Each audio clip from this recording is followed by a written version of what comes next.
Hello friends, आज का हमारा टॉपिक है अनद्रव शूल और परिणाम शूल के बारे में हम पढ़ेंगे। तो सबसे पहले हम बात करते हैं अनद्रव शूल के बारे में। क्या बोला है? जीर्णे जीर्यति अजीर्णे वा, मतलब जीर्णे जब आहार जो है वो जीर्ण यानी डाइजेस्ट हो गया है, जीर्यति यानी डाइजेशन हो रहा है, और अजीर्णे चाहे वो डाइजेशन ना हुआ हो। तीनों कंडीशन, डाइजेशन नहीं हुआ या प्रोसेस में है या हो भी चुका है, वा यत शूलम उपजायते, यानी इन तीनों ही कंडीशन में जो शूल उत्पन्न हो रहा है, पथ्य अपथ्य प्रयोगेण भोजन अभोजनेन च, यानी चाहे आप पथ्य का यूज करो या अपथ्य का यूज करो, भोजन करो चाहे ना करो, न शमम याति नियमत सो अनद्रव उदाहृत, यानी जो इन सभी कंडीशन में भी शमन नहीं होता, मतलब डाइजेशन हो रहा है या नहीं हो रहा, प्रोसेसिंग में है, इन तीनों कंडीशन में आप पथ्य खा रहे हो, नहीं खा रहे, या भोजन कर रहे हो या नहीं कर रहे, इन सभी कंडीशन में जो शूल है वो शमन नहीं होता, ऐसे शूल को हम बोलते हैं अनद्रव शूल। ठीक है। और इसके लिए जैसे वैसे तो ये श्लोक बहुत बड़ा है, तो यहाँ तक आप याद करके ये चीज भी याद कर सकते हो। वांत मात्रे जरेत पित्तम शूलम आशु व्यपोहति, यानी वांत मात्रा यानी जब पेशेंट वॉमिटिंग करता है, जरेत पित्तम यानी जो पित्त है उसको निकाल देता है वॉमिटिंग के थ्रू, शूलम आशु व्यपोहति, जो पेन है ये इन सब कंडीशन में होने वाला वो कम हो जाता है, यानी वो जल्दी ही ठीक हो जाता है अगर पेशेंट को वॉमिटिंग हो जाती है। वो होता है हमारा अनद्रव शूल।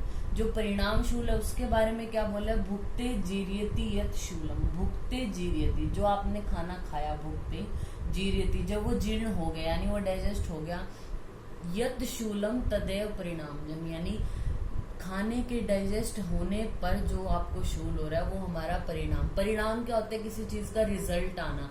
तो एक तरह से आपने खाना खाया, उसका रिजल्ट क्या होगा कि खाना डाइजेस्ट हो गया, तो डाइजेशन होने के बाद जो शूल हो रहा है वो परिणाम शूल होता है। और ये शूल जैसे ही पेशेंट खाना खाता है दोबारा से फिर से ठीक हो जाता है, फिर से उसको कोई शूल नहीं रहता। ठीक है। तो ये हमारा हो गया परिणाम शूल। इसके जो निदान होंगे दोनों अनद्रव और परिणाम शूल के, वो हमारे वात पित्त प्रकोपक है मेनली, वो निदान होंगे, भय शोक क्रोध आदि।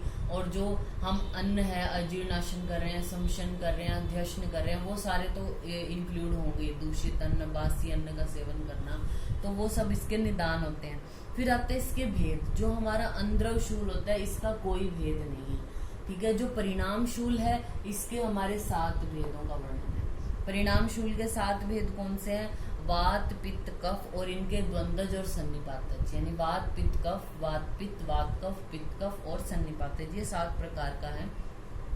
फिर आती है इसकी चिकित्सा।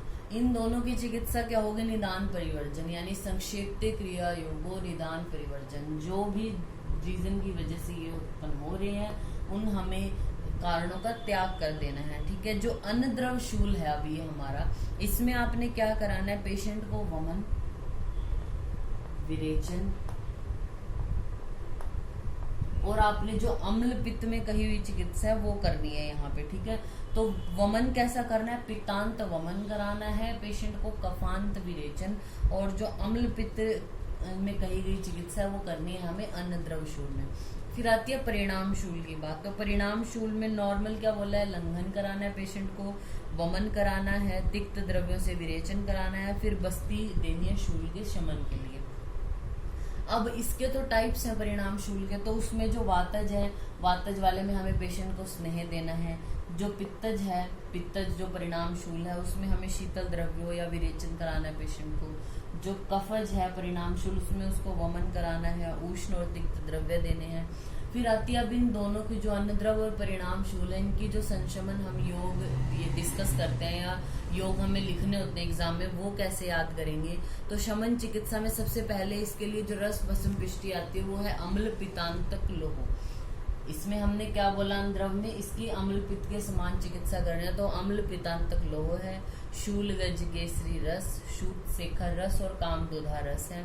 वटी में महाशंख वटी, हिंगवादी वटी, शंभुकादि वटी है। चूर्ण में हिंगवादी चूर्ण, हिंगवाष्टक चूर्ण, लवण भास्कर चूर्ण। घृत में बीज पुराद्य घृत, गुड़ पिपली घृत। अवलेह इसमें इम्पॉर्टेंट है शूल के लिए जो हम दे रहे हैं, खंड कुष्मांडावलेह और नारिकेल खंड अवलेह है जो, उनका प्रयोग किया जाता है। तो ये हमारा टॉपिक हो गया अनद्रव्यशूल और परिणामशूल। Thank you.